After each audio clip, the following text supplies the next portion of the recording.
गावाना रोजाना सल चाहिए बिछावाना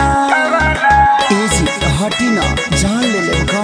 हो बूटा के कराली हनी गावाना रोजाना सल चाहिए बिछावाना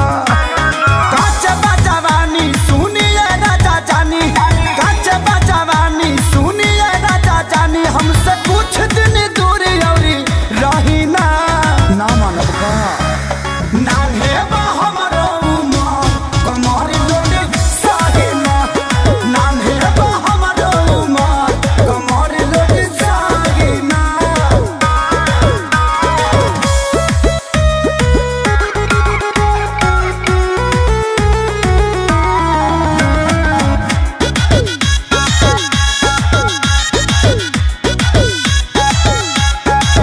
नहीं करी परेशान अब ही बानी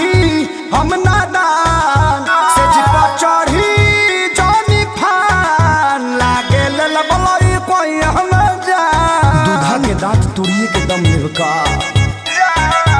नहीं करी परेशान अब ही बानी हम नादान से जिपा चढ़ी जानी फान लागे ललबलई कोई हम जान बड़ा लगी छोट नदी में थाही ना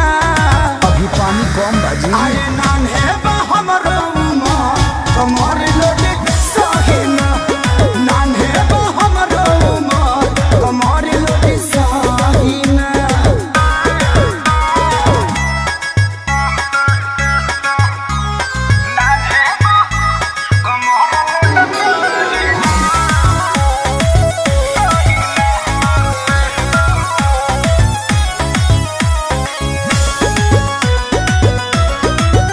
पानी दूबार कम जोर ऐसे गोड़ में फसाई ना